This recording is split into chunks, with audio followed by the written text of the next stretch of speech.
This is Sydney, a harbour city with a long maritime history. On the western edge of the city is Darling Harbour, in which the Australian Maritime Museum is located. Our extraordinary site was this old wharf jutting into the water, which gave access to the two most important exhibits of the museum, a submarine and a frigate. The new pavilion was to give better access to these amazing vessels, and also to help represent and remember the values, lives and sacrifices that they embodied. The great architectural challenge was how to make a building that could belong on the water between these two naval architectures.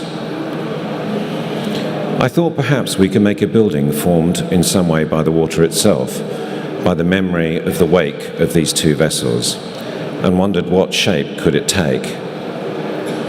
So we studied the geometry and form of the wake created by the bow of a ship or the conning tower of a submarine. It's a fascinating and remarkable rigorous natural geometry, the mathematics of which was first discovered by the British scientist Lord Kelvin in the 1880s.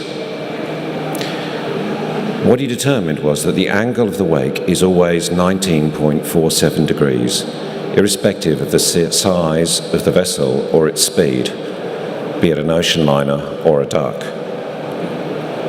It is made up of transvergent waves, the radius of which matches the distance of the wave from the point of the source, and the divergent waves, which are always 19.47 degrees. We began to overlay these geometries, interlocking the transvergent and the divergent, and begin to set out the elevation of the geometry of the new pavilion, and create a form that was derived from these wake patterns and that slides and bends in between the submarine and the frigate. So in a sense, we marked out, in our minds at least, the geometry and wake that these vessels would have left as they came into the wharf. And we began by positioning this thin pavilion over this wharf and lift it off the ground so that the lower levels would be completely open and accessible, and then began to overlay onto that the transvergent and the divergent geometries, using them as guidelines to help us with the geometry of the new building.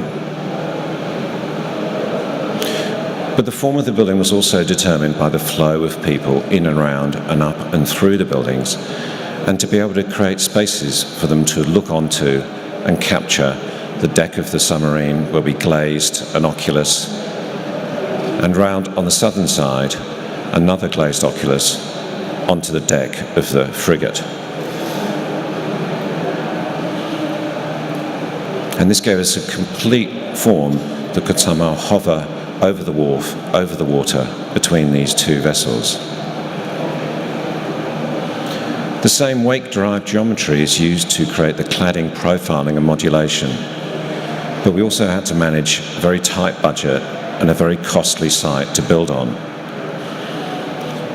So we used a very low-cost, pre-finish insulated industrial panel, common in the construction of factories and warehouses.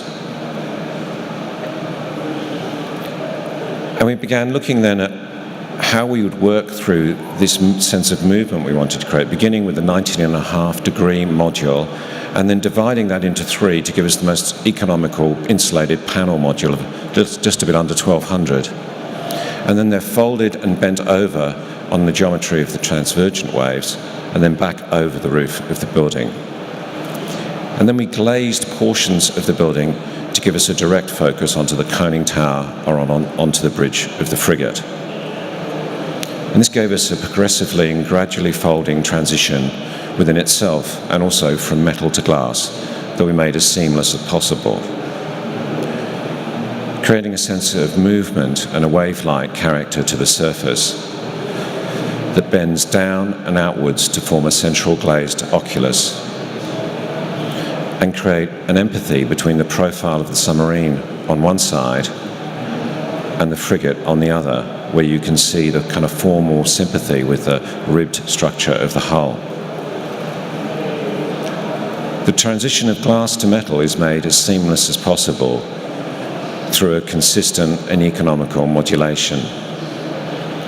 And with the manufacturer, we developed custom folds and details in this panel. And then we spent a lot of time working with them on the transitional details so that we could work into a standard panel, mocking up in plywood how this could be achieved in a fast fabricated way. And our intention here was to give a wake-like sense of movement to actually a completely regular geometry, and a kind of wave-like curve and counter-curve, particularly as you moved linearly along this building and experienced it between the two vessels. And then making this transition to glass as integral as possible so the movement flowed and wasn't interrupted.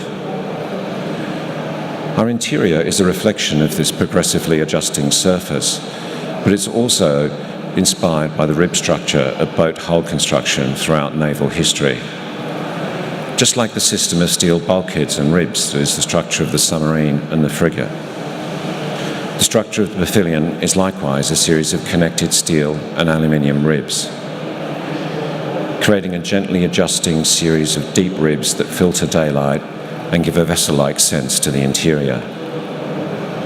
This is the final plan of the pavilion, carefully positioned between the two vessels. At the entry, the visitor is moved to the perimeter, moved to the edges.